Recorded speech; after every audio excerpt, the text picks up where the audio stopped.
سبيل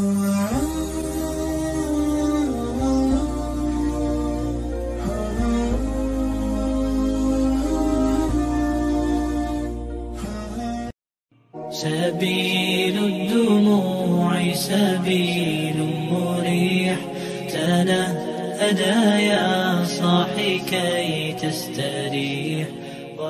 إن الحمد لله نحمده ونستعينه ونستغفره ونعوذ بالله من شرور أنفسنا ومن سيئات أعمالنا. من يهد الله فلا مضل له ومن يضلل فلا هادي له.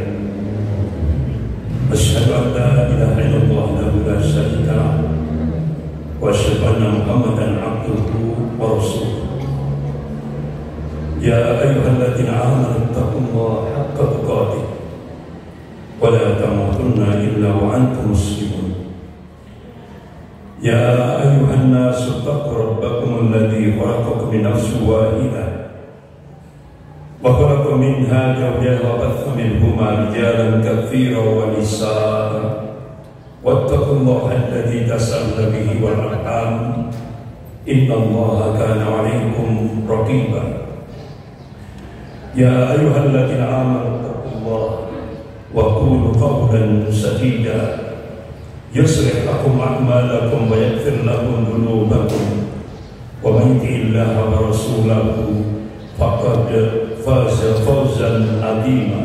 أما بعد فإن أصدق الحديث كتاب الله وخير الهدي هدي محمد صلى الله عليه وسلم وشر الأمور محدثاتها وكل محدثة بدعة وكل بدعة ضلالة وكل ضلالة في النار.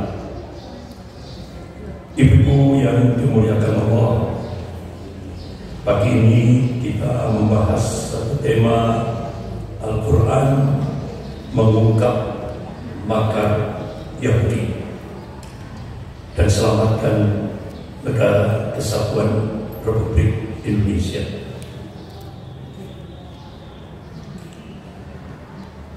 Ibu-ibu yang dimuliakan Allah, tema ini sebenarnya sudah saya tulis 24 tahun yang lalu tentang Harakatus Suhyun di Indonesia, Gerakan Zionis Yahudi di Indonesia. Ini bukunya, tapi sudah habis. Ya, sudah habis. Jadi tinggal satu ini yang saya punya. Jadi tinggal satu ini. Jadi ini saya tulis 24 tahun yang lalu. Jadi tesis ketika saya mengambil program pascasarjana ini tentang Gerakan Zionis di Indonesia. Sampai akhirnya saya jadi korban. Yang dulu pernah saya sampaikan ini. Sampai kepala saya dibor 2, terus endoskopi supaya tidak terjadi pendarahan otak. Akhirnya di clipping pakai endoskopi. Korban. Jadi saya diracun tahun 2012. Tapi hasil riset yang saya buat ini itu sudah 24 tahun yang lalu. Tapi saya dihabisi 2012. Tapi sudah pernah saya sampaikan, nggak perlu saya ulang. Tapi alhamdulillah Allah memberikan kesehatan. Artinya memberi hidup, memberi umur. Jadi yang menangani saya waktu itu 9 dokter spesialis. Jadi kepala koordinatornya Dr. Farhad Balatif yang rumah sakit Lafaret. Itu dokter spesialis bedah saraf otak. Tapi saya dibedah tidak di Indonesia, saya dibedah di Jeddah, Saudi Arabia. Jadi hampir 1 bulan full saya di rumah sakit kerajaan Saudi. Ya. Kemudian datang ke Indonesia hampir 6 bulan proses recovery. Jadi recovery-nya itu 6 bulan. Yang mimpin Dr. Farhad, itu koordinatornya. Termasuk juga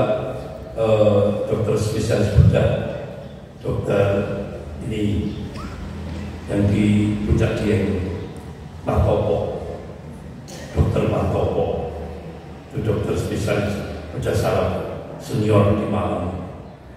Alhamdulillah, walaupun menurut Dokter Farhad, kalau dioperasi di Indonesia itu sudah opsinya 3, pasca operasi koma berkepanjangan, opsi yang kedua gila, opsi yang ketiga mati. Tapi alhamdulillah, kata Dokter Farhad, itu alatnya cuma ada cuma dua di Saudi sama di rumah sakit Elizabeth Singapura itu. Ya alhamdulillah. Dan sempat saya tanya berapa biayanya. Alhamdulillah semuanya gratis. Mulai dari Saudi sampai 9 dokter spesialis itu. Saya ketemu lagi beliau beberapa waktu kemarin itu, saya ketemu lagi Dokter Farhad. Dulu pernah saya tanya berapa selama 6 bulan mereka monitoring saya selama 6 bulan, berapa biayanya? Apa jawaban beliau? Masa ustaz itu sing jihad, dokter oleh jihad. Jadi gratis semuanya. Alhamdulillah. Ya kalau bayarnya dari mana? Ya Allah Ar-Razzaq, Allah Maha Kaya. Nah, jadi ini sebenarnya sudah saya tulis 24 tahun yang lalu, tapi saya mencoba untuk mengingat kembali reuni. Jadi begitu pakai tema ini, reuni masa-masa kejadian. Ibu-ibu yang dimuliakan Allah, Al-Quran mengungkap makar Yahudi. Allah Subhanahu wa Ta'ala mengabarkan dari surah Al-Baqarah ayat 120 dan 217. A'udzubillahi minasyaitonir rajim.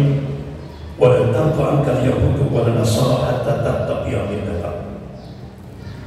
Karena di dalam ayat itu ada huruf lam, itu maknanya selamanya, berarti ila yaumil kiamah. Orang-orang Yahudi dan Nasrani itu kata Allah tidak akan pernah ridho, tidak akan pernah senang, tidak akan pernah rela kepada umat Islam yang beriman. Tidak akan pernah senang kepada umat Islam ini sampai umat Islam itu masuk ke dalam agama mereka, milah mereka.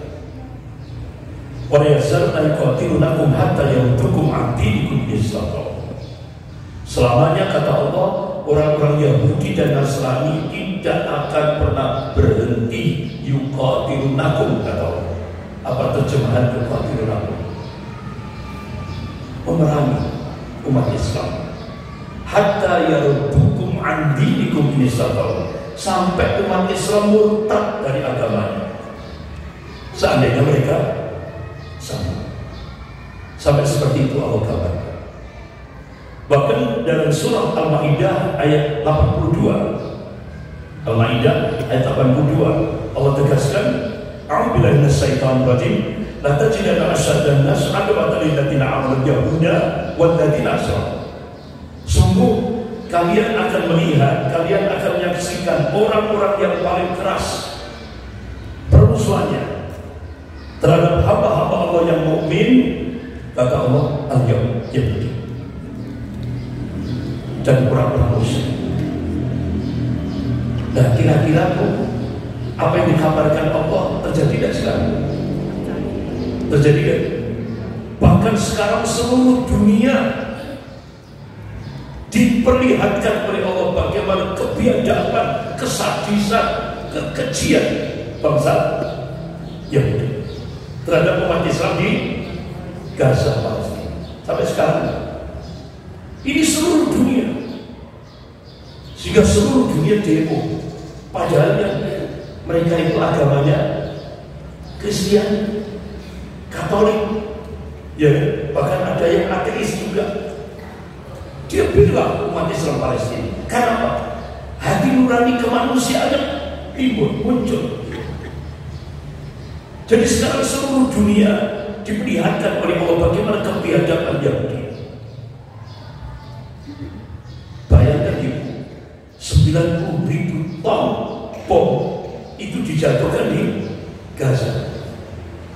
Jadi apa yang terjadi di Nagasaki, Hiroshima, ini sekian kali lipat yang terjadi di Gaza, Palestina. Lebih dahsyat. Inilah. Dan siapa pensupport persenjataan itu? Siapa yang mensupport bom ini? Ya, Amerika. Makanya Amerika itu Yahudi besar, Israel Yahudi kecil. Dan ternyata tidak hanya Amerika yang bantu Israel, Inggris, Prancis, Italia, Jerman, ya kan? Swiss, seluruh negara-negara Eropa, Australia, itu semuanya bantu. Sementara umat Islam Gaza bergantung sama Allah. Tetangganya yang satu tembok Mesir, Batuna. Yordan yang satu tembok, ini tetangganya melihat sendiri ratusan ribu wanita, anak-anak dibakar hidup-hidup. Dia menutup ini.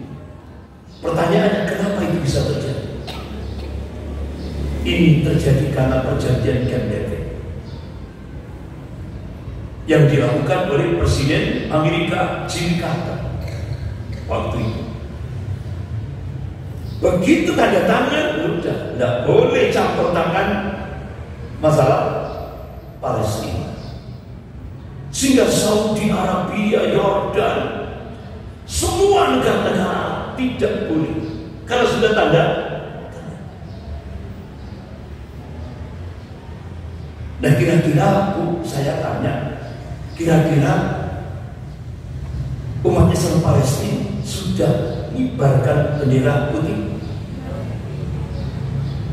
Sudah hampir 4 bulan peperangan sampai hari ini, tidak pernah menyatakan kalah. Gak masuk akal, gak masuk akal. Bayangkan Amerika, negara-negara Eropa, Australia, semua menghajar umat Islam Palestina. Pertanyaan yang kedua, Bu, itu kan bombardir itu seperti itu kan? Ya kan? Ibu tahu sendiri di berita-berita ini. Pertanyaan yang kedua, apakah umat Islam habis? Allah Akbar.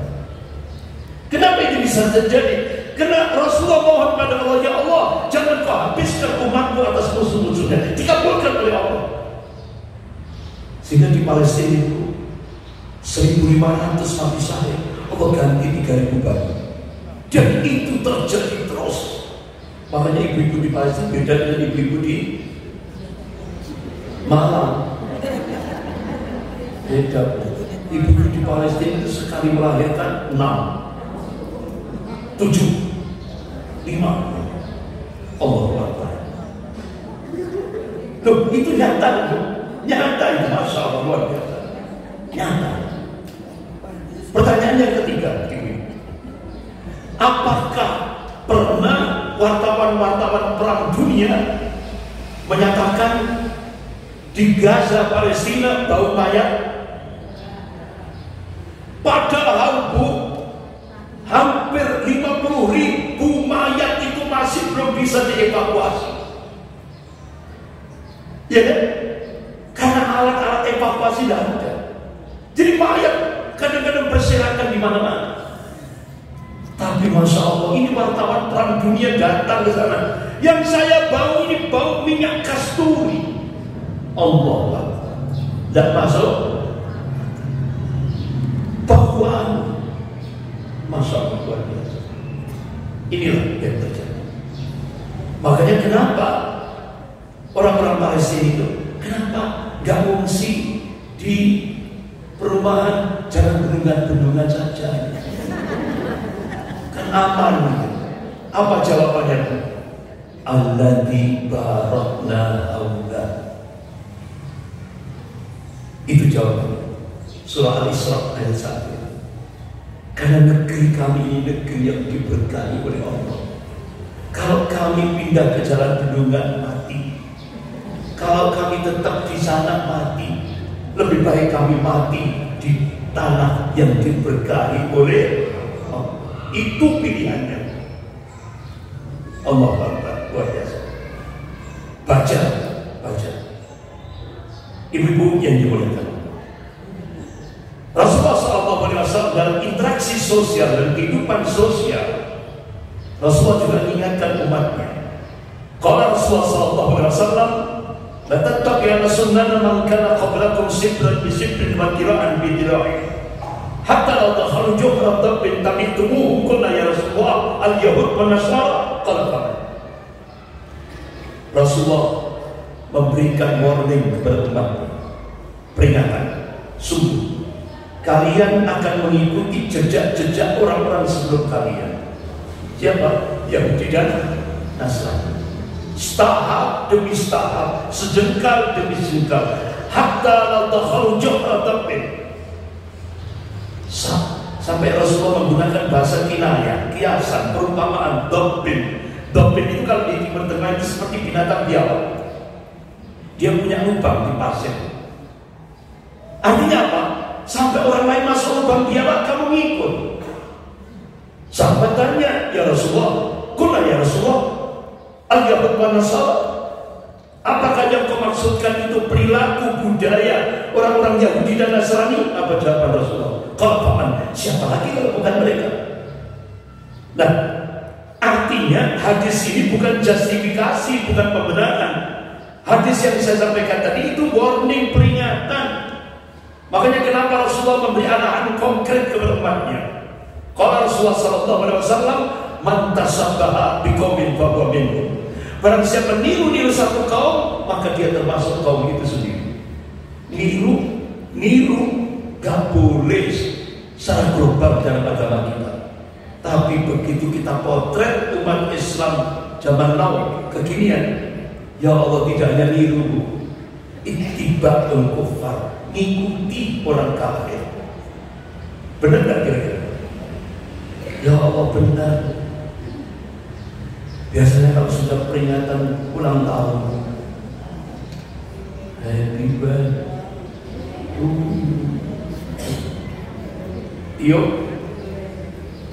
Tio, masih ada? Ini ngikut, bukan niru, ngikut. Ngikut.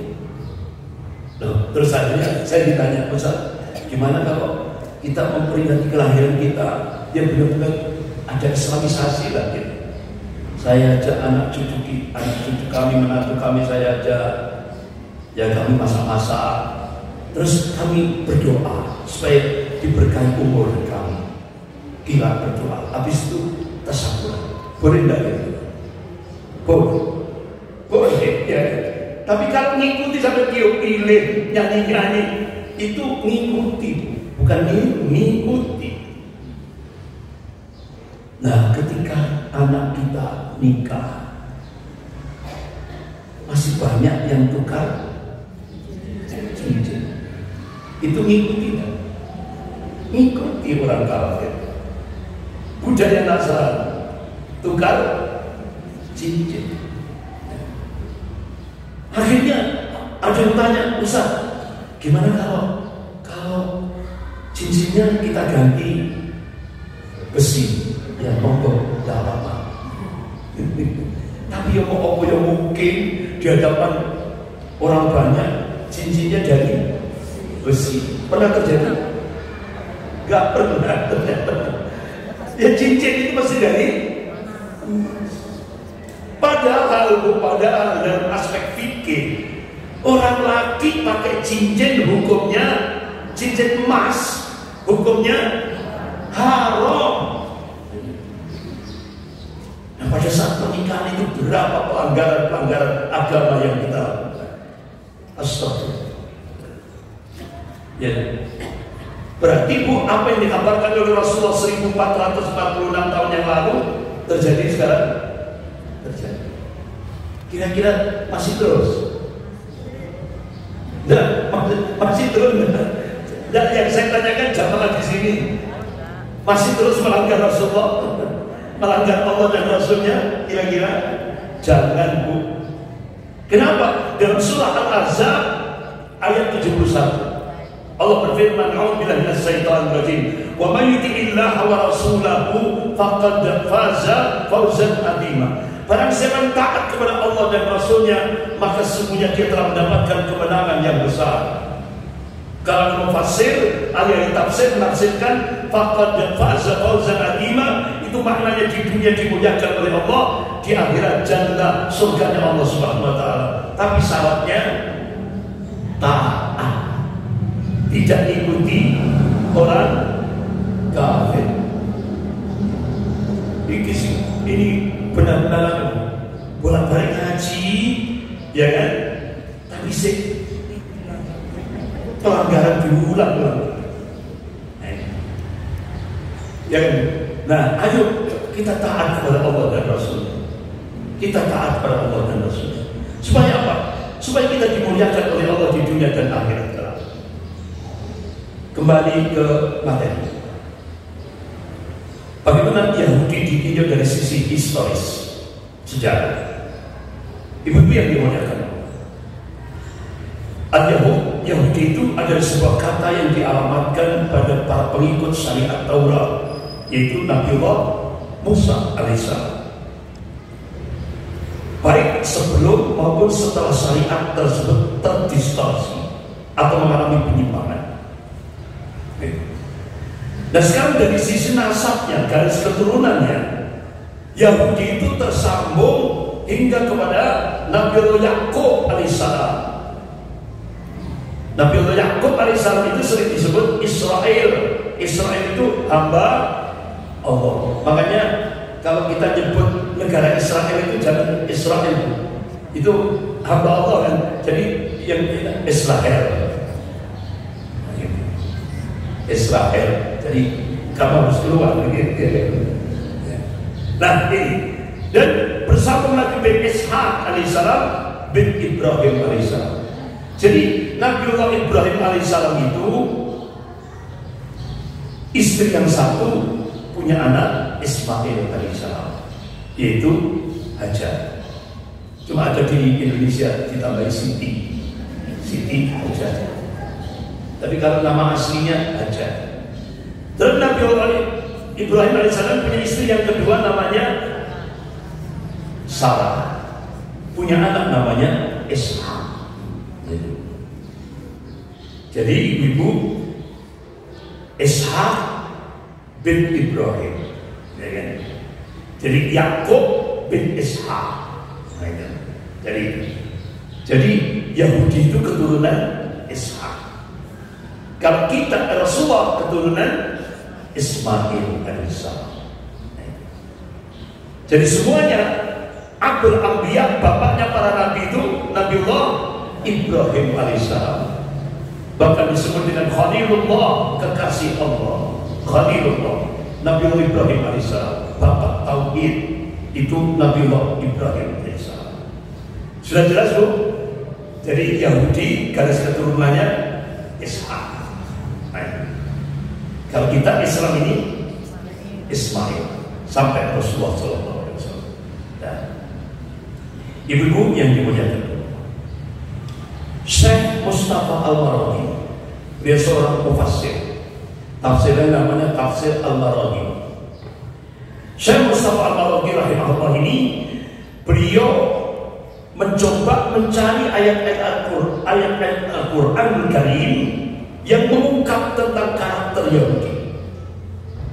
Itu ternyata, masya Allah, beliau temukan hampir 1 juz penuh. Itu diungkap oleh Allah, karakter Yahudi itu 1 juz penuh dalam Al-Quran. Berarti ini patut dipelajari. Ini patut dipelajari. Ya Allah. Akhirnya Syekh Mustafa Al-Maraghi itu memilah-milah sampai beliau tulis kitab dan sudah diterjemahkan dalam bahasa Indonesia 76 karakter Yahudi di dalam Al-Quran Karim. Kata beliau, bangsa Yahudi adalah bangsa yang paling unik dibanding bangsa-bangsa lain di dunia ini. Dalam diri mereka terkumpul semua kejelekan, tipu daya, jiwa-jiwa teroris, rasa dengki dan konspirasi, kejahatan, kebiadaban, kebengisan, kelicikan, pengingkaran, penjarahan, keras kepala. Apa bahasa Jawa? Keras kepala. Wangel tuturannya. Wangel tuturannya. Itu keras kepala. Jadi coba Bu, sampai Allah utus 12 nabi. 12 nabi. Luar biasa. Tapi gak kelar-kelar, gak beres-beres. 12 nabi diutus untuk ngatur bangsa Yahudi. Gak kelar-kelar sampai hari ini. Ya ini wataknya seperti ini. Jadi kalau disimpulkan, karakter Yahudi itu senantiasa melakukan fasad, kerusakan di muka bumi. Jumlahnya sedikit, tapi merusak. Itu Yahudi. Contoh, ketika kita kemarin kena COVID-19, siapa yang buat? Yahudi. Virus AIDS, Yahudi. Virus antraks, Yahudi. Virus SARS, Yahudi. Sistem riba, Yahudi. Jadi dia bikin kerusakan di muka bumi. Ini yang terjadi. Bahkan kemarin Yahudi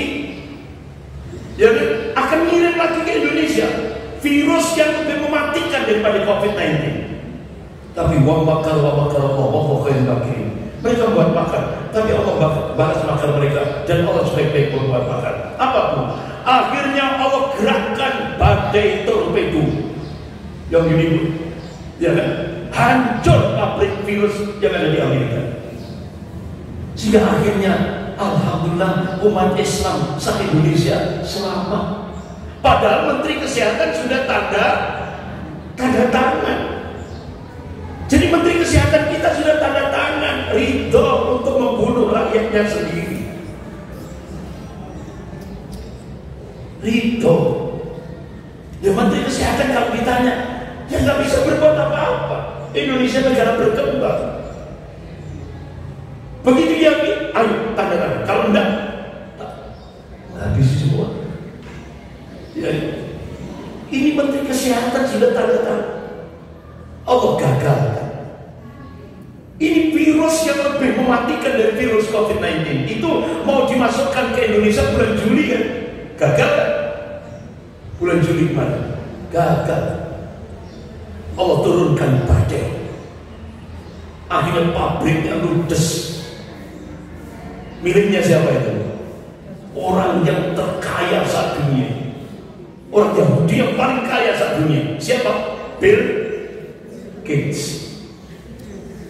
Perusahaan Microsoft.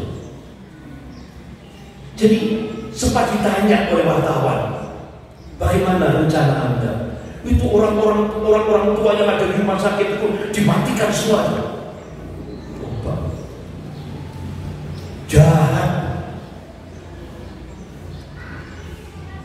Jadi itu anak-anak yang masih kecil-kecil di dunia ketiga termasuk Indonesia itu divaksin supaya tidak punya anak. Makanya sekarang ada vaksin apa Bu? Vaksin apa namanya? Itu nanti kalau dia menikah dia tidak punya mandul.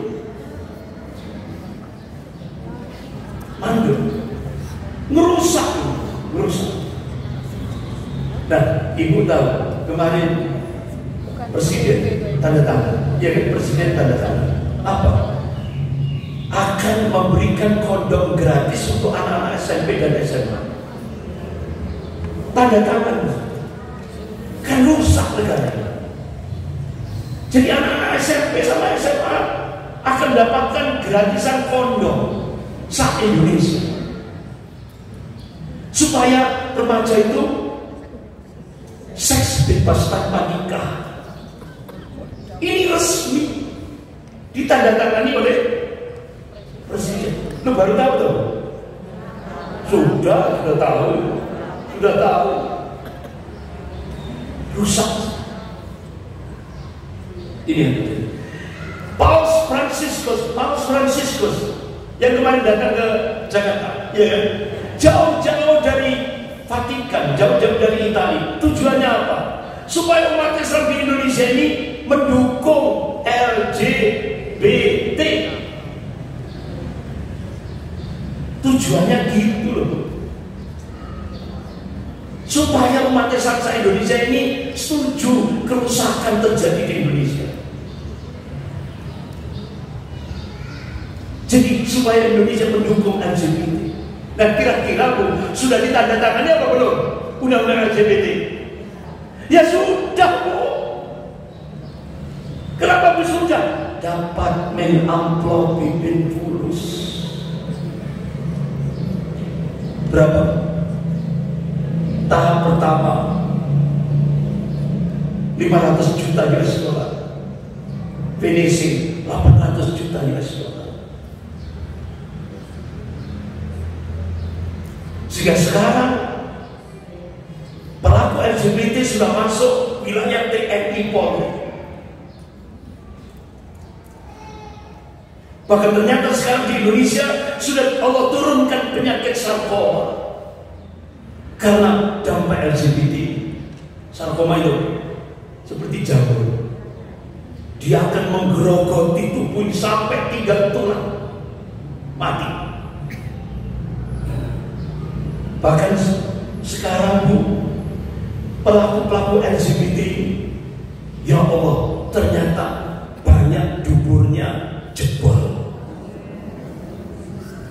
sehingga dia wajib pakai pampers. Laki sama laki. Makanya Bu, saya seringkali di beberapa daerah ini saya pakai bahasa yang untuk kasar. Soalnya gak dikasari, gak berubah. Akhirnya saya mohon izin, saya pakai bahasa kasar. Seanjing-anjingnya anjing jantan, pasti yang dicari itu anjing betina. Nah ini menungso, manusia punya akal. Lu kok terong yang dicari terong? Nemen kan itu? Kan berarti dia lebih rendah dari anjing gitu. Makanya ibu saya di beberapa tempat itu saya mohon maaf dengan bahasa kasar.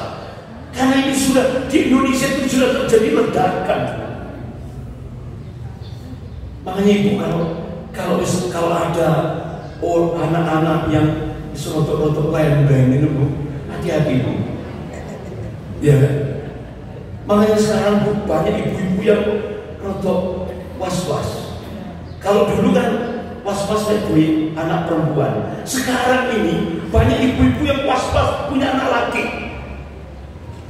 Ya sekarang was-was. Kalau sudah dia kehidupan malam sudah diikuti dia, ini sudah berbahaya. Kadang-kadang ya Allah, ibu tahu sendiri kan video-video yang sudah viral. Ini lanang kalau lanang pangku-pangkuan, lanang kalau lanang cium-ciuman. Ini kan sudah rusak. Ini di Malang Bu, komunitasnya ya Allah, nemen. Loh, mohon maaf kok nyelewat ini ya. Balik lagi ke materi. Mohon maaf. Saking nantinya emosinya ya. Ibu-ibu yang dimuliakan Allah, kita balik lagi ke materi. Nah, contoh ini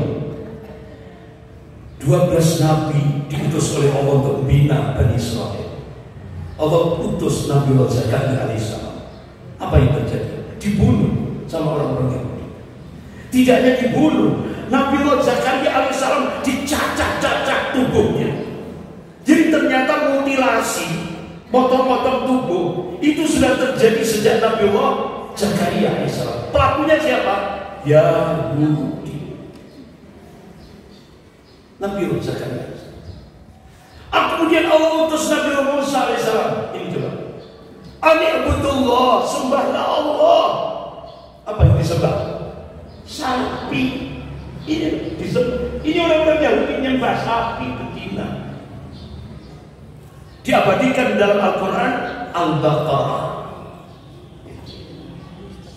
Ini orang-orang Yahudi nyembah sapi betina. Padahal Nabi Musa Isa ayo anda butuh sembahlah Allah saja. Tidak mau. Jadi wangel tuturannya, atos, keras kepala. Ya begitu. Sampai akhirnya Allah turunkan, Allah utus Nabi Isa dia mau dibunuh juga. Kata orang Kristiani disalib, ya kan? Tapi Allah koreksi.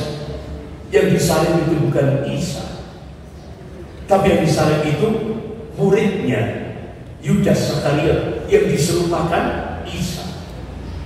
Nabi Isa alaihissalam diraba oleh Allah, diangkat oleh Allah, dan sampai hari ini Nabi Isa alaihissalam ada di langit kedua.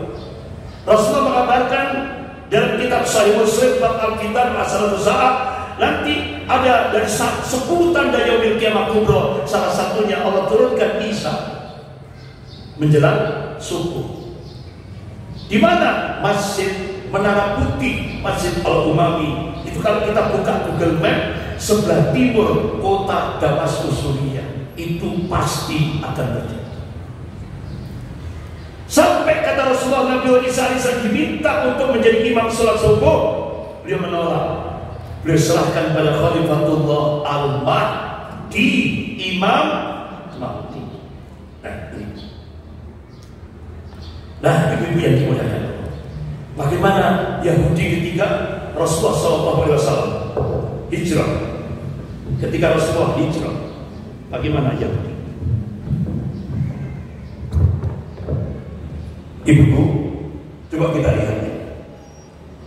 Ketika Rasulullah hijrah dari Mekah ke Yasrib, sekarang namanya Madinah Al-Munawwarah, itu ternyata seluruh Madinah dikuasai, ekonomi dikuasai oleh Yahudi.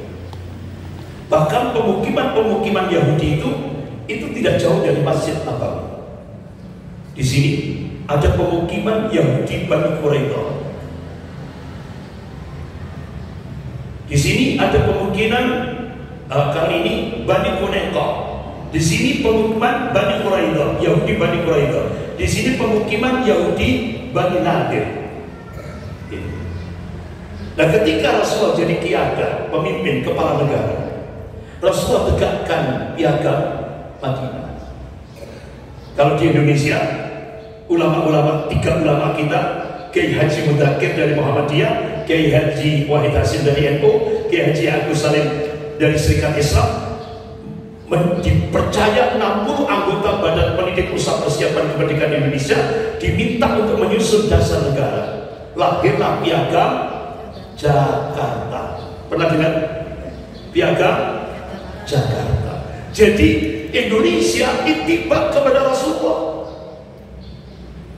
Sampai hari ini tiap hari Senin dibaca di instansi pemerintah, TNI, Polri, semua lembaga pendidikan se-Indonesia. Sampai 17 Agustus ya dibaca. Apa itu? Pembukaan Undang-Undang Dasar 1945. Kapan perubahan dari piagam Jakarta dirubah jadi pembukaan Undang-Undang Dasar 45? Itu tanggal 14 Juli 1945 pada saat sidang kedua Badan Penyidik Pusat Persiapan Kemerdekaan Indonesia. Kita harus tahu sejarah itu. Kok tiba-tiba jadi pembukaan? Dulu namanya dasar negara kita namanya Piagam Jakarta. Kapan jadi Pancasila? Itu tadi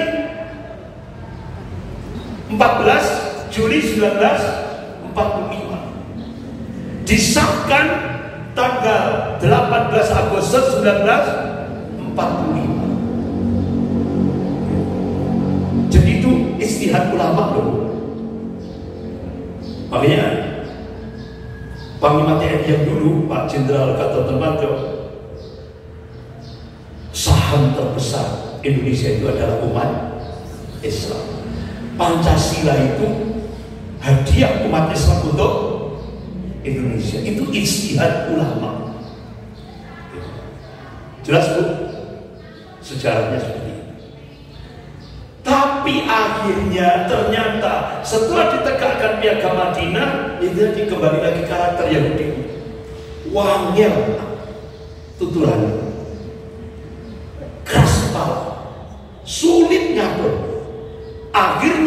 puncaknya Rasulullah perintahkan usir bangsa Yahudi dari Mekah dan Madinah. Sampai hari ini. Sampai hari ini tidak boleh. Ya, sampai hari ini. Akhirnya Rasulullah perintahkan usir bangsa Yahudi dari Mekah dan Madinah. Kenapa? Itu tadi wangil aturan-aturannya. Pertanyaannya, kenapa pemusnahan massal genosida sampai 50.000? Kok PBB diam? Nah, karena PBB yang sudah dikuasai Yahudi.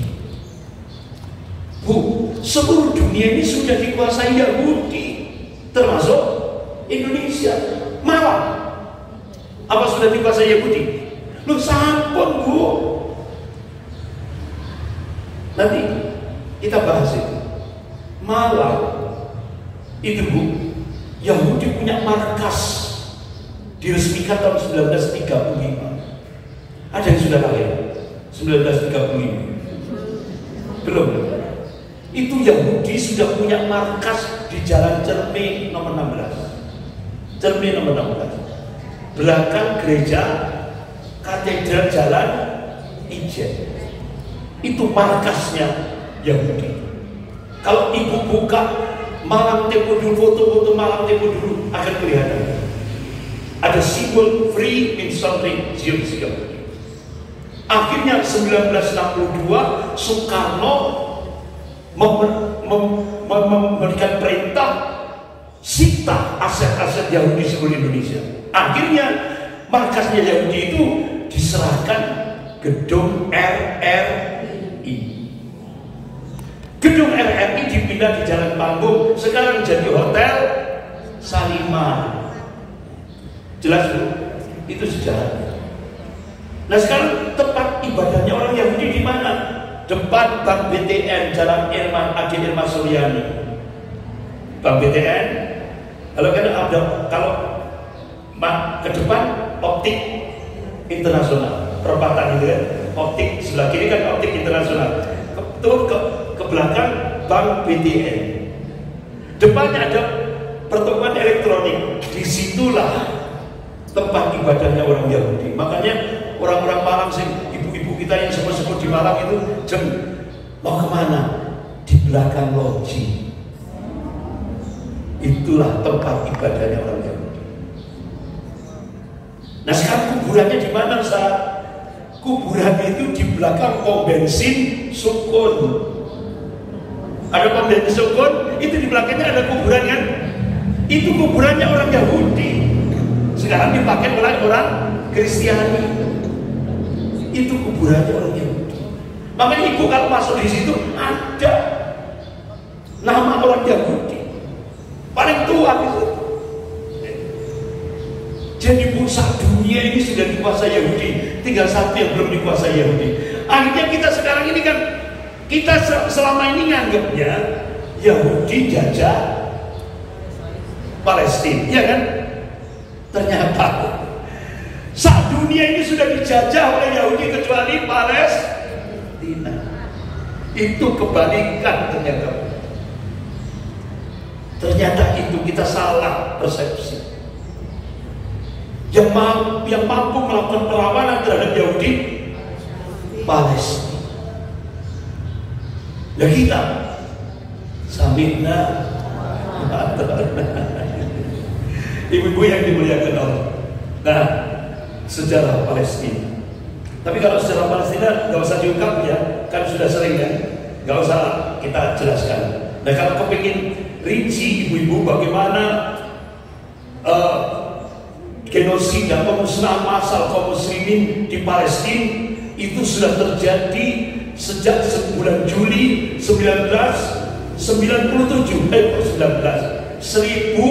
tahun 1097 Masehi. Umat Islam di Palestina itu dibantai oleh orang-orang Yahudi dan Nasrani kurang lebih 70.000 orang. Sekarang hampir 50.000 orang. Dulu tahun 1097 70.000 orang. Nah, itu saya tulis dalam buku saya yang kedua, Perang Salib, Perspektif Historis, Ideologis, dan Empiris. Ini alhamdulillah saya diberi kata pengantar dari Majelis Ulama Indonesia Pusat dan Dewan Dakwah Indonesia Pusat. Jadi ada 2 ormas yang kasih kata pengantar ini. Jadi kalau ibu-ibu kepingin masalah Palestina, kepingin lebih detail lagi, bisa dibaca di buku ini. Bagaimana pembantaian yang terjadi itu bisa ada bukti dan faktanya. Sempat itu pernah 20 tahun yang lalu saya pernah nyampaikan di Masjid Taqwa Batu sebelum alun-alun kanan jalan. Nah, sama takmirnya saya langsung diberi statement, itu yang disampaikan Ustaz tadi itu hoax. Ya. Karena saya tunjukkan tulang-tulang umat Islam peristiwa tahun 1097 itu saya tunjukkan mungkin 25 tahun yang lalu. Tidak tahunya setelah itu takmir masjidnya, takmir masjid Taqwa, telepon saya, Ustaz datang ke rumah ya, ada sesuatu yang mengagetkan. Ya wis, sudah saya terbangkan ke sana. Tidak tahunya ditunjukkan fotonya. Loh Ustaz, yang ditayangkan Ustaz waktu di Masjid Taqwa itu sama dengan foto yang saya foto ini. Jadi ternyata beliau terbang ke Eropa, ke Cekoslovakia, namanya bukan Cekoslovakia, namanya apa namanya? Kota Sedlec, Republik Ceko. Masuk Republik Ceko, dia cari kota Sedlec, dia cari lagi gereja katedral. Ternyata benar, di depan gereja katedral itu sudah tulang-tulang, diatur rapi sekali. Masuk ke dalam penuh dengan itu, tulang-tulang itu diambil peristiwa pembantaian 70.000 kaum muslimin di Masjidil Aqsa. Ini foto-fotonya lengkap. Kalau ibu kepingin punya, nanti bisa diurus pengurus. Kalau kepingin, karena ini sejarah. Makanya ketika kedatangan Paus Fransiskus, saya terus ingat buku yang saya tulis. Jadi yang membantai itu atas perintah Paus Urbanus II.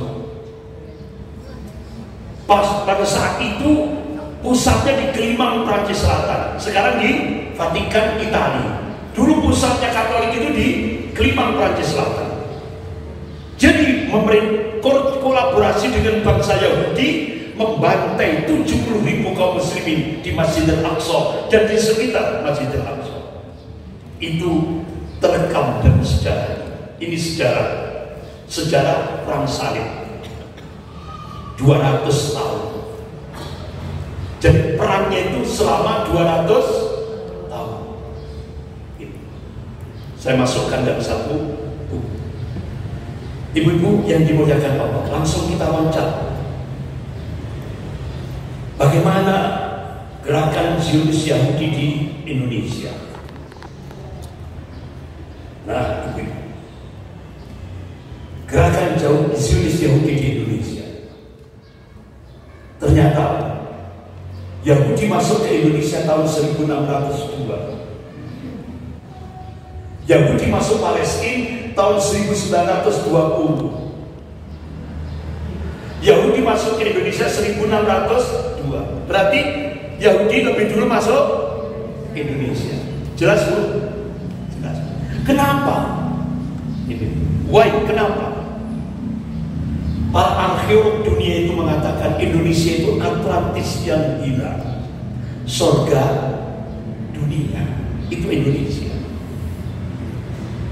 Makanya Bu, coba sekarang, siapa yang menguasai oil, minyak seluruh dunia? Yahudi. Siapa yang menguasai gold, emas dunia? Yahudi. Siapa yang menguasai diamond, berlian dunia? Yahudi. Seluruh dunia. Makanya Bu, Yahudi, ternyata Indonesia itu Atlantis yang bilang surga dunia. Bahkan sampai ada satu pulau namanya Banda Neira. Itu mau ditukar dengan ibu kota New York seisinya. Ternyata setelah dihitung itu lebih mahal Banda Neira. Pulau kecil di Kepulauan Maluku, Banda Neira. Ternyata apa yang ada di dalam Banda Neira? Oh, yang di dapur itu pala, tanaman pala, the best, terbaik dunia, original, itu di Banda Neira. Jadi ternyata Banda Neira ini kalau ditukar, itu nilai ibu kota New York seisinya dengan Banda Neira seisinya lebih tinggi nilai ya Banda Neira. Berarti Indonesia ini sugih loh, Indonesia ini kaya. Ya, tapi sayang bu, sayang, ya kan sayang, dipimpin orang yang salah. Sempat ibu-ibu, sempat saya ketemu dosen pertahanan Universitas Pertahanan UNHAN yang di Jakarta itu. Universitas Pertahanan, dosen UNHAN. Akhirnya beliau tulis, beliau rinci sekali. Dan tahunya itu disampaikan ke Pak Abraham Samad, mantan ketua KPK. Jadi ternyata bu, apa yang diucapkan Abraham Samad itu dari beliau, dari dosen UNHAN ini tadi, dosen Universitas Pertahanan ini tadi. Jadi kata beliau, Ustaz, Indonesia itu hutangnya sampai sekarang berapa? Hampir 8.700 triliun. Tapi yang hutang kan Pak Jokowi, yang bayar rakyat. Jadi, nah ibu-ibu, Pak Abraham Samad ngomong, itu cukup nanti yang menyelesaikan itu cukup dari Bontang. Qadarullah, Pak Abraham Samad ini ngomong, tidak lama hutang itu akan terbayar cukup dari Bontang. Karena Bontang itu pusat LNG terbesar seluruh dunia. Dari Bontang saja itu 2.500 triliun itu rutin masuk. Itu penghasilan dari Bontang. 2.500 triliun rutin. Nah, kalau selesai bayar hutang kepada Cina 8.700 triliun, itu kata dosen UNHAN tadi, kemudian disampaikan oleh Pak Abraham Samad, itu akan bisa mensubsidi per kakak 20 juta rupiah per bulan. Jadi ibu diam saja di rumah, duduk manis, itu akan dapat kiriman 20 juta rupiah per bulan. Itu kalau presidennya dari Masjid As-Salam. Itu kan bisa ngatur kan. Dan kalau presidennya tetap model-model kayak gitu ya sulit bu ngaturnya.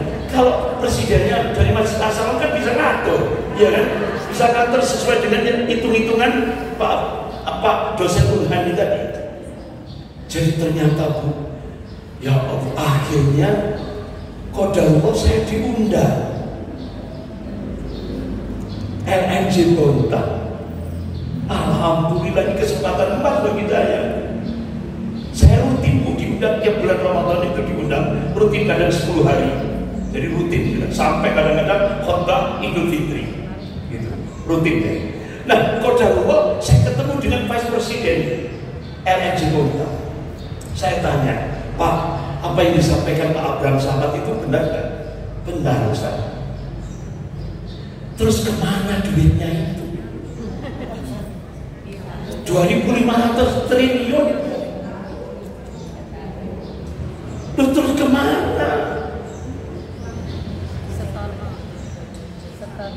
Habis itu dosen Unhad ini tadi ngomong ke saya, Ustaz, tak beritahu bocorannya apa? Iya Pak, Madura itu ada migas dan pertambangan, Bangkalan, Sampang, Pamekasan.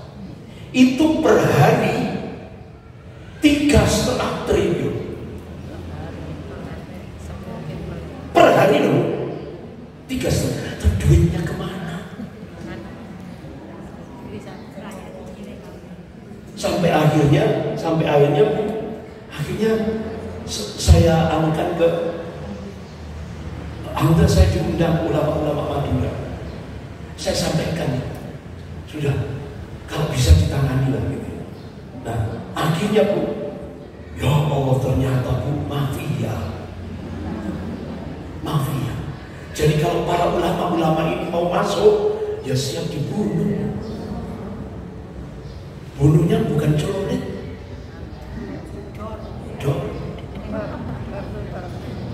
ya Allah, ternyata mafianya luar biasa. Jadi ternyata Indonesia itu kaya, tapi duit ini sampai, jangankan saya, Gubernur Bank Indonesia itu sampai curhat di wartawan. Indonesia itu ekspor tambangnya surplus, terus dolarnya kemana? Loh, Gubernur BI kok tanya ke wartawan, curhat ke wartawan. Berarti Bu, kesimpulannya di Indonesia ini banyak maling Bu. Kalau bahasa dulu londo ireng, kalau sekarang sipit ireng, maling. Ini yang terjadi. Lu kok bahas tambang? Ya Allah, balik lagi. Ya balik lagi. Ibu-ibu yang dimuliakan Allah. Jadi Yahudi masuk ke Indonesia itu tahun 1602 Masehi. Buktinya apa? Ternyata alhamdulillah saya temukan di Jalan Tanah Abang 1 nomor 1 Jakarta Pusat. Di sana ada museum Taman Prasasti. Saya baca penandatangannya itu Gubernur Ali Sadikin. Gubernur DKI Ali Sadikin. Jadi ternyata Bu, Gubernur Ali Sadikin itu cuma meresmikan depannya saja. Kalau begitu saya buka, kuburan isinya. Namanya Museum Taman Prasasti. Saya waktu itu nggak dong Bu, nggak dong itu nggak ngeh gitu ya, nggak. Masuk Museum Taman Prasasti itu saya pikir aja berarti isinya barang-barang antik gitu. Nggak tahunya begitu. Saya tok gini, kan pintunya seperti kerajaan, kuncinya gede Bu. Seperti pintu kerajaan karena kuno. Nah, saya lihat marmernya diresmikan bulan Mei 1629. Prasasti yang orang Yahudinya. Tapi kalau yang depannya ini Ali Sadikin, Gubernur Ali Sadikin, Gubernur DKI. Nah, ketika begitu masuk peresmiannya bulan Mei 1629. Ada yang sudah lahir. 1629. Begitu saya dok ini tidak ada yang jawab. Tapi kan saya sudah pamit kan, dok sudah pamit Bu. Saya buka, lu gak ada orang. Begitu saya masuk kuburan Bu, ya pantas kayaknya sejogo ya Bu. Kuburan. Yang jaga paling di mungkin sedang istirahat gitu ya. Saya masuk, begitu belok ke kanan ada kuburan Jenderal Kohler.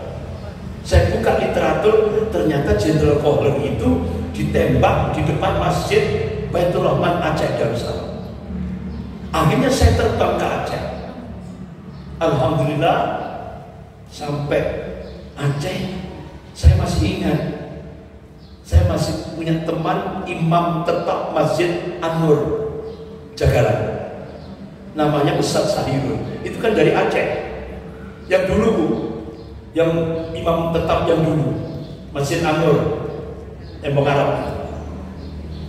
Saya telepon beliau, Ustaz, jangan cari hotel, tak jemput ke bandara.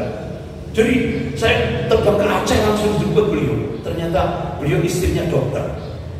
Beliau jadi imam tetap masjid yang dibangun oleh pemerintah, oleh negara Oman. Masjidnya megah di Aceh. Jadi dari An-Nur beliau balik lagi kampung ke kampung jadi imam masjid. Nah ibu-ibu, ketika saya diajak beliau di Masjid Raya Aceh Darussalam, Masjid Baitur Rahman, saya buka, di situ ternyata ada pelangnya penembakan Jenderal Power. Kenapa? Karena dia membakar Masjid Raya Baitur Rahman Aceh Darussalam, dibakar. Akhirnya ditembak oleh Mujahidin Aceh dan dikuburkan di Jalan Tanah Abang 1 nomor 1. Habis itu ya memang kuburannya rapi, bersih. Ya beda dengan kuburan-kuburan kita, bersih. Begitu ke kiri, ini ada kuburan, tapi tidak ada nama. Kalau yang lain ada nama, lahirnya, matinya. Ini tidak ada nama, tidak ada lahir dan tidak ada. Cuma simbol tulang dan tengkorak. Tulangnya disilang, kemudian tengkorak. Saya buka literatur, itu ternyata Ordo Skull and Bone. Jadi ternyata Yahudi itu punya organisasi rahasia untuk merekrut calon-calon pemimpin Amerika. Dididik di Ordo Skull and Bone ini. Nah saya buka di sini, saya baca, oh ternyata di situ ada George Bush. Jadi ternyata calon-calon presiden Amerika itu dididik di Skull and Bone ini, makanya dia haus darah, kepinginnya perang terus Amerika, ya kan? Presidennya kan gitu. Contoh George Bush, umat Islam Afghanistan dibantai, hampir jutaan umat Islam dibunuh. Habis itu diteruskan anaknya George W. Bush, Irak. Berapa umat Islam yang dibunuh? Ngeri Bu. Saya lihat videonya itu ngeri sekali. Bahkan tentara-tentara Amerika itu masih ini penuh dengan jamaah. Padahal sudah angkat bendera putih, ditembak, semuanya dibunuh. Tidak hanya itu, imam masjidnya dibor pakai bor mesin. Ini dada, belakang, kepala dibor. Jahat. Tapi selama ini yang dituduh teroris umat Islam. Padahal yang teroris sejati Amerika, Israel. Berarti maling teriak. Ini saya baru tahu. Nah, ibu yang dimuliakan, ini Bu, diresmikan tanggal 9 Mei 1692. Kuburan orang Yahudi di Jalan Tanah Abang 1 nomor 1 Jakarta Pusat. Nah, sekarang jejaknya masuk Semarang 1875, masuk Batavia sekarang Jakarta 1879, Yahudi masuk Jogja 1885, Yahudi masuk Surakarta dan Magelang 1887, Yahudi masuk Padang, Probolinggo 1889. Kena ini. Ketika saya diundang di Probolinggo, benar ternyata ada jejaknya. Yahudi masuk Semarang 1892, masuk Tegal 1897, Bandung, Manado 1898, masuk Aceh 1899, masuk Padang, Magelang, Medan, Makassar, Kediri, Malang 1900. Sudah masuk ke Malang tahun 1900. Masuk ke Malang lagi 1903, masuk ke Bandung 1905, Blitar 1907, Surabaya 1908. Begitu saya diundang beberapa minggu yang lalu, saya diundang di Surabaya. Ada enggak jejak markas Yahudi di Surabaya? Ada Ustaz. Di mana? Jalan Kayun, Gubeng. Ada. Surabaya. Jalan Kayun. Markasnya Yahudi. Ada. Di Malang Jadi Malang ini bolak-balik Bu, ditekoni. Jadi Malang ini bolak-balik didatangi Yahudi. Mulai tahun berapa tadi? 1900, 1903, 1926. Nah, markasnya diresmikan 1935. Jadi bisa jadi sampai Sumbersari. Tapi dilewati saja. Akhirnya ketemu di Jalan Cerme nomor 16. Dari itu. Nah, ibu yang dimuliakan Allah. Saya lanjutkan.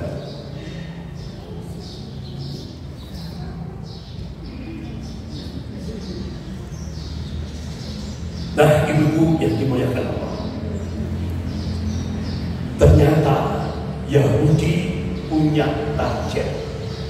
Kapan? 2025. Kurang 1 tahun.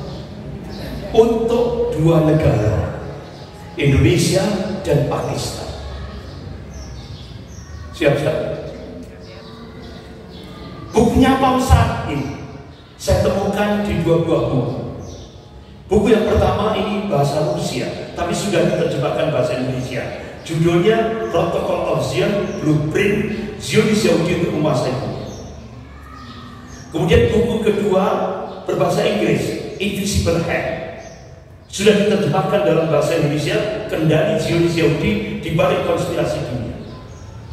Nah, dari 2 buah buku ini Bu, disimpulkan untuk 2 negara, Indonesia, Pakistan. Coba Bu, kita teliti satu persatu. Yahudi menciptakan kemiskinan di Indonesia. Sudah terjadi? Sudah. Bahkan Profesor John Perkin menulis buku An Economic Hitman, Indonesia, negara yang berhasil memiskinkan rakyatnya. Bahkan Pak Faisal Basri yang barusan dibunuh, Pak Faisal Basri kan dibunuh, bukan mati, dibunuh, karena beliau berhasil membongkar blok Medan.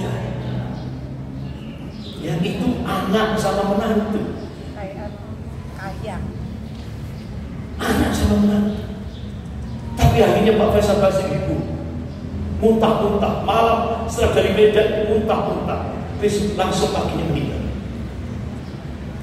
Beliau berhasil membongkar keterlibatan anak dan menantu. Nah, beliau riset, ternyata Pak Faisal Basri sudah melakukan riset. Angka kemiskinan di Indonesia sudah 52%. Berarti ini sangat rentan sekali. Sudah terjadi. Yang kedua, Yahudi menguasai kekayaan alam Indonesia. Sudah semuanya. Sampai kota kecil Bojonegoro, Jawa Timur, di sana ada blok cepu milik siapa? Yahudi, Exxon, Yahudi. Jadi semua sumber daya alam Indonesia sudah dikuasai Yahudi. Penguasaan aset-aset ekonomi sudah hampir 80% lebih aset ekonomi sudah dikuasai. Gak usah jauh-jauh, bentul internasional. Itu 50% sahamnya milik George Soros. Ya, bentul Karangkum. Seluruh. Kemudian penguasaan aset informasi sudah Bu. Satelit Palapa B2 sudah dijual sama Bude ke perusahaan Singtel Yahudi yang pusatnya di Singapura. Waktu itu kan Bude lengser, diteruskan Pak Mulyono. Apa Bu? Kita beli lagi satelit Palapa B2. Sudah? Ternyata bohong. Bahkan kata Pak Faisal Basri, bohongnya itu sudah 100 lebih. Itu sudah dikuasai. Penguasaan sistem politik dan hukum. Ya Allah Bu, ini yang bongkar mantan rektor UGM, Profesor Sofyan. Siapa yang rektor UGM? Sofyan apa? Pokoknya nama depannya Profesor Sofyan. Itu di depan tokoh-tokoh nasional termasuk Pak Tri Sutrisno, mantan wakil presiden. Beliau ngomong, Undang-Undang Dasar 45 itu tahun 2002 itu diganti, Undang-Undang Dasar 45 itu diganti tahun Undang-Undang Dasar 2002, sehingga begitu Undang-Undang Dasar 2002 disahkan oleh DPR RI, langsung Amerika masuk, Cina masuk. Katanya Profesor Sofyan itu yang mantan rektor UGM, di depan tokoh-tokoh nasional, berkarung-karung duit dolar itu, Mama ini orang DPR ya, Mama ibu ini anggota DPR sedang duduk itu, berkarung-karung dolar itu melewati. Jadi sama ibu itu boleh aku. Dan berkarung-karung dolar, bukan lewat saja, langsung akhirnya tanda. Akhirnya Undang-Undang Dasar 45 habis, hancur, diganti Undang-Undang Dasar 2002. Akhirnya kapitalis Amerika masuk. Alhamdulillah, ahlan wa sahlan bi hudurikum. Cina masuk, jebol. Makanya kalau sekarang ada orang yang setiap Pancasila kok bohong, itu gombal, sudah dirubah.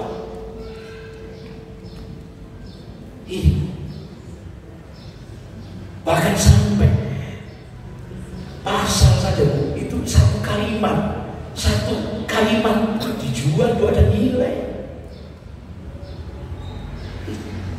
Kemudian penghancuran moral sudah terjadi, sudah cetong melo-melo, nyata. Kemudian penghancuran militansi Islam sudah, dengan stigma radikal, teror sudah, deislamisasi sudah terjadi, pemurtadan sudah. 9 strategi ini sudah terjadi di 2 negara, Indonesia dan Pakistan. Nah, ibu-ibu, sampai akhirnya Dr. Mahathir Mohamad pidato di depan seluruh dunia Islam di Kuala Lumpur, termasuk Indonesia ada yang datang. Beliau pidato, the Jews rule this by proxy. Yahudi untuk menguasai dunia lewat proxy, boneka. Bonekanya Yahudi sebelah kanan sekarang dipimpin oleh Joe Biden. Bonekanya Yahudi sebelah kiri dipimpin oleh Xi Jinping. Jadi Amerika dan Cina itu bonekanya Yahudi. Itu. Nah, ibu-ibu, sekarang implikasinya, dampaknya. Dulu Indonesia ketika dicegah Amerika diliberalkan, sudah terjadi. Sekarang dikuasai Cina, disekulerkan, sudah terjadi. Kalau nanti Indonesia menjadi negara sekuler, itu entry point, pintu masuknya kebangkitan komunis. Sebentar lagi ada gerakan 22 September yang dimotori oleh Pak Mul.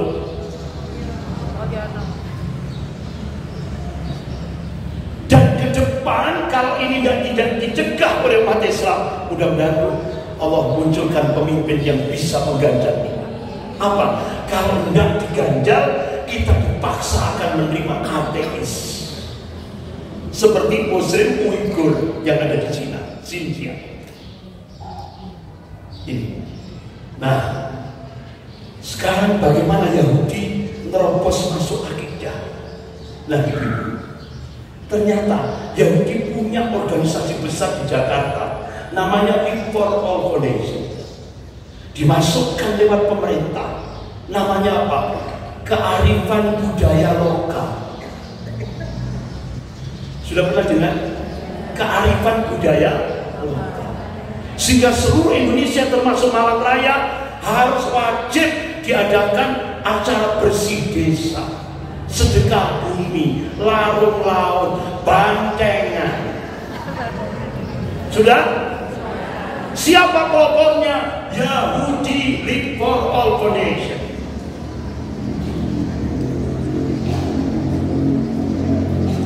sudah terjadi.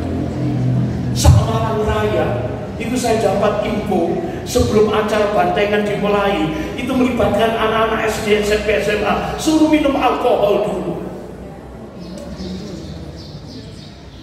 sampai larut malam. Saat malam raya kabeh, balai kota diadakan sesajen dan 1000 dupa untuk mendukung kearifan budaya lokal. Sing ngongkon sapa? Yahudi, Liverpool Alkohol. Budaya syirik. Sampai saya tanya di Bensi Batu, Pak, Bu, ini sama masjid ini ikut nggak kearifan budaya lokal? Usah, kita semua sepakat karena sudah berbau syirik, kita sepakat sama masjid ini kita tolak.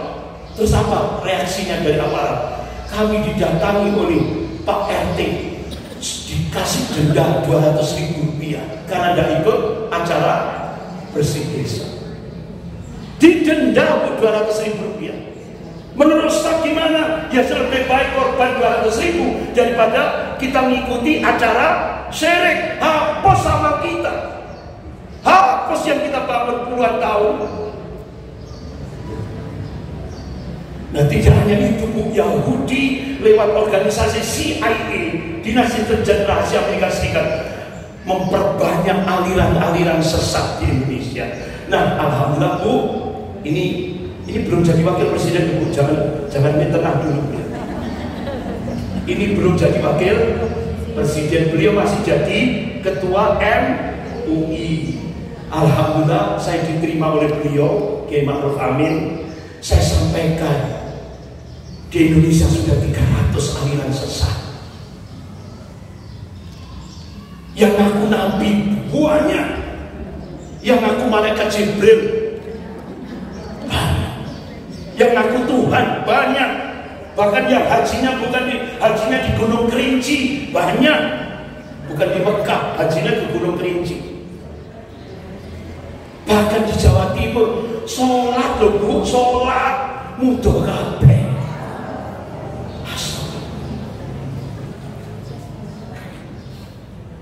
Bahkan sampai ada tinggal usah jauh-jauh di Nganjuk sini, pondok pesantren tanpa sholat. Coba pondok pesantren tapi nggak sholat. Ini ya Allah. Tapi sudah saya sampaikan ke MUI. Saya waktu itu didampingi oleh Habib Ahmad Zain Al-Kaf ketika bertemu beliau di Jakarta.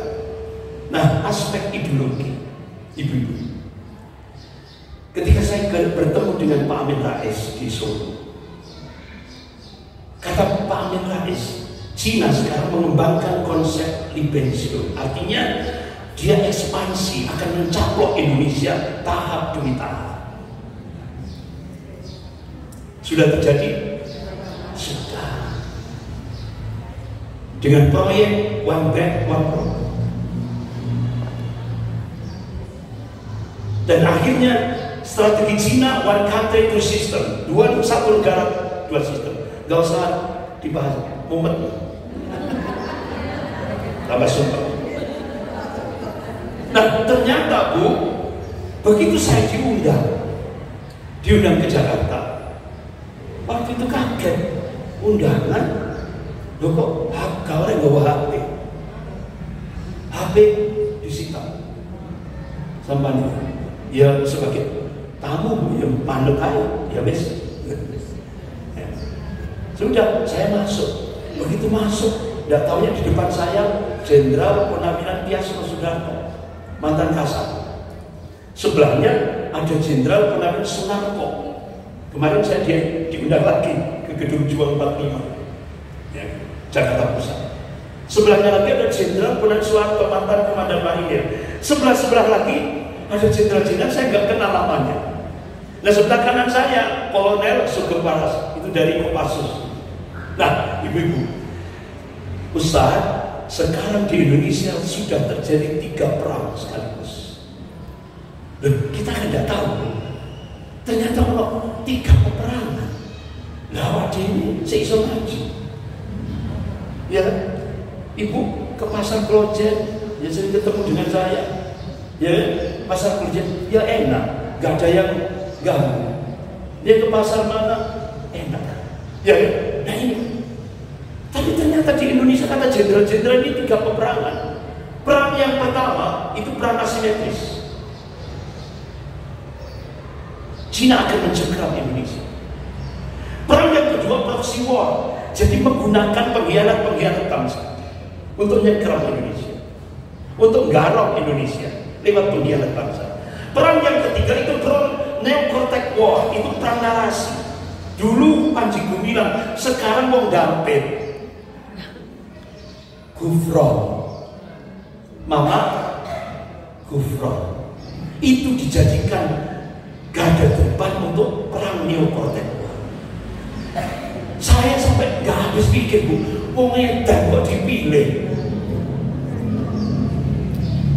Majelis Ulama Malang langsung mengeluarkan 10 kesesatan Mama Gufron.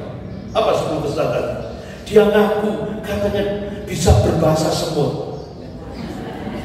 Nah ketika ditanya wartawan, dapat warisan dari Nabi Sulaiman katanya. Loh, kapan uripnya?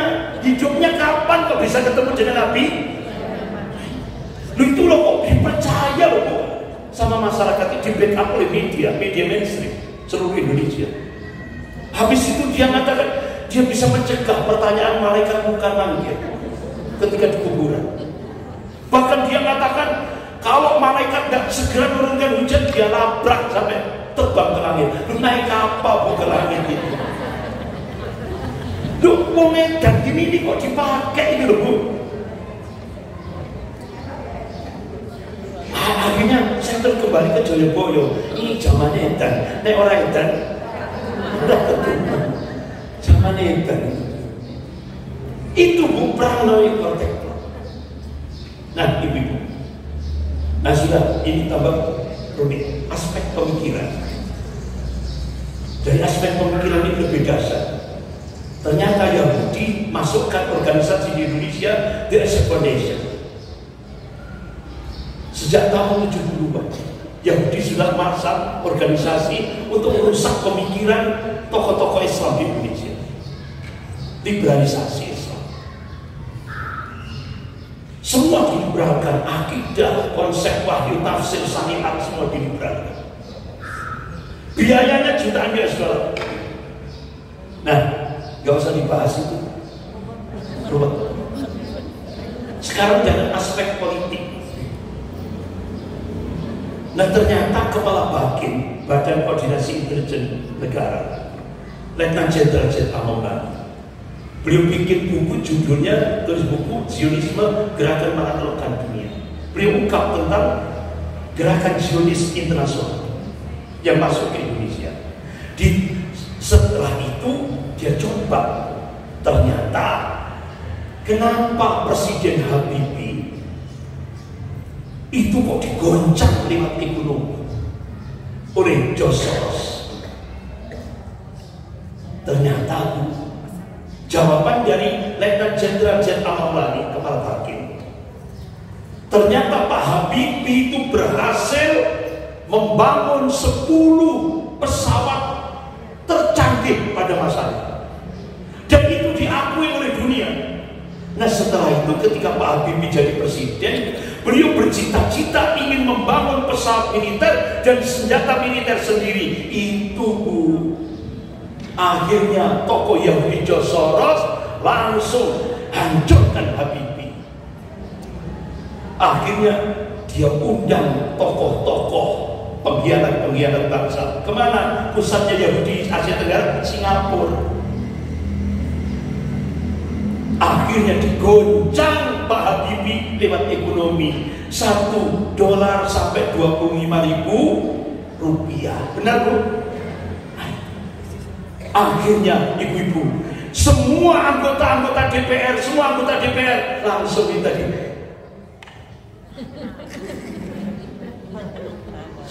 semuanya. Begitu pertanggungjawaban MPR, semua sudah gaduh disuap sama George Soros. Akhirnya semua menolak pertanggungjawaban Habibie. Akhirnya 8 bulan Habibie langsung lengser. Tapi sebelum lengser Bu, Alhamdulillah saya diundang Kasosvel Abri, Bapak Letnan Jenderal Salon Amin. Habis itu malamnya saya dimasukkan di hotel. Besok paginya saya disuruh masuk ke Istana Negara bertemu Pak Habibie. Waktu itu saya masih kurus, tapi sekarang sudah kakek gizi. Ini masih kurus saya. Akhirnya saya ucapkan terima kasih Pak Habibie, jazakallah khair. Karena walaupun Pak Habibie 8 bulan, umat Islam merasa jadi tuan rumah di rumahnya sendiri. Itu pada masa Pak Habibie. Ini penghargaan. Semua coba Bu, perbankan syariah Pak Habibie, jilbab Pak Habibie, pengadilan agama se-Indonesia Pak Habibie. Semua Bu, semua syariat Islam, hal yang berbau Islam pada masa Pak Habibie. Sampai akhirnya wartawan, sampai majalah Tempo, Indonesia ijo royo nyindir, bahasa sindiran. Jadi baru bisa jadi tuan rumah pada masa Pak Habibie. Setelah itu kembali lagi umat Islam jadi tamu di rumahnya sendiri sampai hari ini. Apalagi Pak Mulyo. Nah ibu-ibu yang lebih dalam lagi, Jenderal Sumitro ini angkatan darat yang paling gila. Kata beliau, kantor dagang Israel di Jakarta itu ternyata itu bukan kantor dagang, itu kamuflase, itu dijadikan markas operasi intelijen Mossad di Jakarta itu. Nah ibu-ibu, ternyata agen-agen Mossad di Indonesia itu bekerja sepengetahuan pemerintah dan atas izin pemerintah Indonesia katanya. Sehingga akhirnya wartawan-wartawan ternama, wartawan majalah media mainstream di Indonesia diundang ke Israel bertemu dengan setan Yahoo, Benyamin setan Yahoo. Ini kan harian bisnis Indonesia, Jawa Post, Tempo, Kompas, Metro TV, semua diundang bertemu Presiden Israel dan Perdana Menteri Israel. Habis itu Bu, ya Allah, pengurus Majelis Ulama Indonesia pusat bisa jebol. Gara-gara apa Bu? Ditarik dulu dari Australia, kekuatan lobby Yahudi di Australia. Otomatis Bu, min amplop bin langsung terbang ke Israel ini Profesor Ibtisaro, pimpinan MUI pusat bidang perempuan dan anak-anak, orangnya foto bersama dengan Presiden Israel. Jebol pengurus MUI pusat gara-gara min amplop bin fulus. Setelah itu ketua PB, Menteri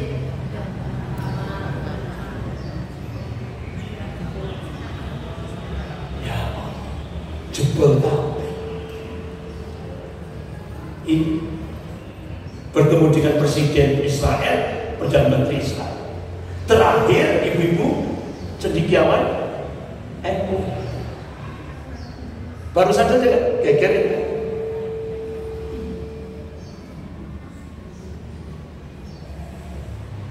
Astagfirullah. Aspek hankam. Saya percepat Bu, 5 menit lagi. Aspek hankam. Nah ini saya masih kurus teman ini, kurus kering. Ini 20 Juli 1994.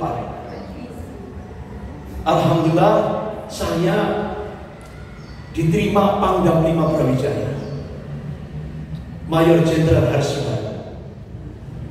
Jadi kan beberapa penelitian saya langsung saya sampaikan tentang gerakan Zionis di Malang. Diterima sama Mayor Jenderal Haris Sudan. Dan sebelah saya ini Ketua Majelis Ulama Jawa Timur. Didampingi wakilnya Dr. Syariah Jufri, pimpinan Majelis Ulama Jawa Timur. Alhamdulillah sudah saya sampaikan. 20 Juli 1994. Jadi saya masih kurus teman, kurang gizi. Nah, di sini rada lebu. Alhamdulillah saya diterima 10 Februari 97 oleh Panglima Divisi Kostrad Mayor Jenderal Kiflan Zain. Ini Bu, saya ajak teman-teman UB, teman-teman dari Universitas Brawijaya, saya ajak. Ini Pak Kiflan Zain, 1 jam di ruangan Panglima Divisi Kostrad, saya di briefing tentang bagaimana gerakan Zionis di Indonesia, terutama yaitu Ordo Jesuit. Itu saya baru tahu hampir 1 jam gerakan Ordo Jesuit, langsung dari Mayor Jenderal Kiflan Zain. Nah, kemudian Bu, saya dapat info dari majalah Al-Mustama. Ternyata Presiden Amerika George W. Bush bersama Presiden Filipina Gloria Macapagal Arroyo terbongkar dokumennya di majalah Al-Mustama Kuwait. Isinya apa Bu? Ternyata mereka membentuk aliansi negara Kristus Asia Pasifik dengan memperkuat gerakan separatis RMS dan OPN Papua dan Maluku. Ini disupport oleh negara-negara Eropa. Nah ibu-ibu, ternyata Indonesia akan dipecah jadi 8 negara. Pertama, Timur Leste, Timur sudah. Setelah itu Papua, hampir. Setelah itu Kalimantan Timur, sudah diumumkan Presiden bahwa IKN di Kalimantan Timur itu proyek jalur sutra Cina. Sudah. Setelah itu Aceh, Ambon, Riau, terakhir Bali, sisanya Indonesia. Akhirnya Ibu, saya diundang Panglima Divisi Kostrad. Saya sudah gemuk. Saya diundang Panglima Divisi Kostrad Mayor Jenderal Ridwan dan Wakil Panglimanya Brigjen Syahidin. Saya sampaikan dokumen itu. Karena itu kan berbahasa Arab itu Bu, majalah Al-Mustama. Saya sampaikan Indonesia mau dipecah. Saya sampaikan alhamdulillah. Langsung saya diajak makan siang bersama komandan-komandan batalion di bawah Kostrad. Ini alhamdulillah. Sudah rotok gizi ini sudah ditambahi makan siang. Alhamdulillah. Bersama komandan-komandan batalion. Nah, ibu-ibu, alhamdulillah saya dapat banyak info dari Wakil Direktur Badan Intelijen Negara, Jenderal Mukti, disaksikan MUI Pusat. Alhamdulillah saya dapat info-info. Bahkan pernah saya diundang di Jakarta satu meja dengan Propam Mabes Polri. Ini banyak info-info yang saya dapatkan. Nah, saya dapat info dari Wakil Komandan Arhanud Karaploso.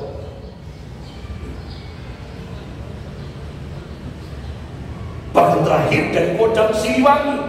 Alhamdulillah kita adakan seminar sehari membongkar tentang gerakan Zionis Yahudi di Indonesia dengan Kapus Pen dari Kodam Siliwangi.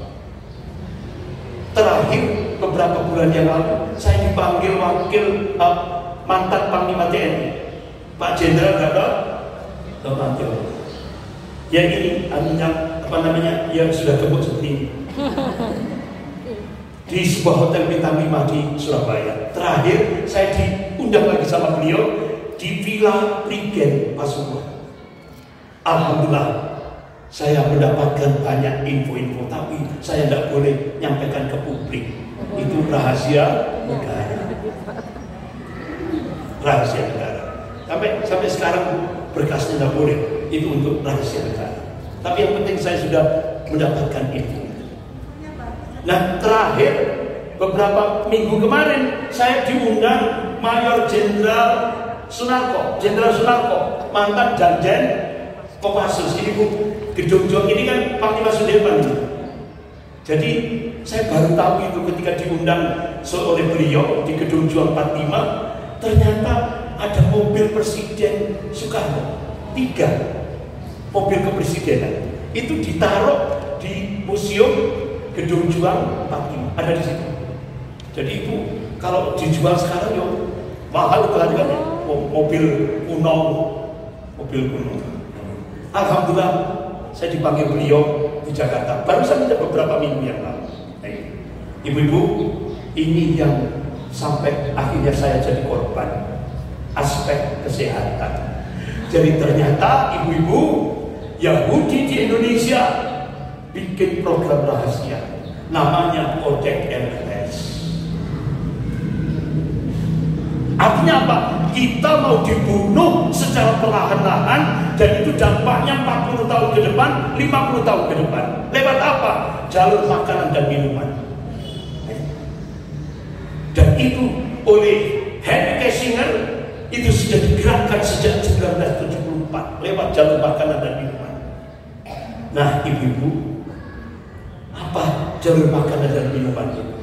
Yang pertama, fluoride, pemutih, dimasukkan dalam air minum. Sudah? Makanya Bu, kalau ibu beli aqua tulisan aqua, ya ibu sering minum itu, terus ibu minum santri atau minum yang lain, maka agak nggak enak itu, karena zatnya sudah masuk ke tubuh kita, fluoride itu masuk ke tubuh kita. Itu. Dan itu berdampak 40 tahun, 50 tahun ke depan. Itu hasil riset dokter-dokter se-Indonesia. Kemudian MSG, pelezat makanan. 16 produk MSG di Yahudi di Indonesia, termasuk di Malang, sudah disebar. Dan itu dampaknya 40 tahun, 50 tahun ke depan. Kemudian aspartam, pemanis buatan, Coca-Cola, Pepsi, dan sebagainya. Ini Bu, lewat jalur makanan dan minuman. Makanya begitu saya bikin DVD 1 jam, durasi 1 jam 15 menit, saya bongkar semuanya, hasil uji lab, hasil riset, saya bikin DVD, saya sebar seluruh Indonesia. Akhirnya saya akhirnya diracun. Nah, itu. Jadi ternyata karena apa? Dokter-dokter sudah ngasih warning pada saya, besar, lihat di internet. Siapa yang bongkar program Project LLS, program depopulasi, akan dibunuh secara misterius. Itu sudah 200 lebih yang dibunuh. Alhamdulillah saya diselamatkan oleh Allah Subhanahu wa Ta'ala. Nah, begitu juga program depopulasi, pengurangan jumlah penduduk sebagai penutup kafir. Ternyata programnya Yahudi. Vaksin LGBT yang kemarin dibawa oleh Paus Fransiskus supaya umat Islam Indonesia menerima LGBT.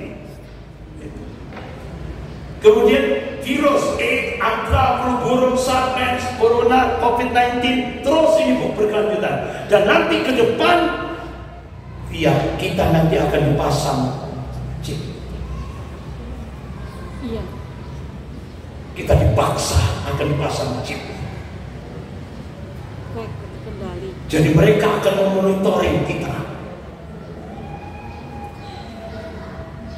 Itu jahatnya Yahudi ini. Ini saya beritahukan saja Bu. Dan itu akan terjadi. Bahkan sekarang Bu, dengan pemaksaan vaksin saja luar biasa. Dampaknya luar biasa. Tapi kita diyakinkan sama Allah, wa makar Allah, wallahu khairul makirin. Mereka membuat makar, tapi Allah balas makar mereka. Dan Allah sebaik-baik membuat makar. Mudah-mudahan apa yang kita bahas ini Bu, mudah-mudahan mendapatkan ridho dari sisi Allah Subhanahu wa Ta'ala. Dan mudah-mudahan kita semakin hati-hati dalam menghadapi apa yang dilakukan oleh Zionis Yahudi di Indonesia ini. Karena data pemerintah mendata orang Yahudi yang ada di Indonesia ini jumlahnya kurang lebih 5.000 orang. Dan Yahudi di Indonesia sampai hari ini itu kurang lebih jumlahnya 5.000 orang. Mereka rata-rata keturunan Belanda, keturunan Irak. Jadi itu ibu-ibu, dan mereka tidak pernah, orang-orang Yahudi yang 5.000 yang ada di Indonesia ini tidak pernah masuk televisi, tidak pernah masuk koran, tidak pernah masuk medsos. Mereka bergerak di bawah tanah.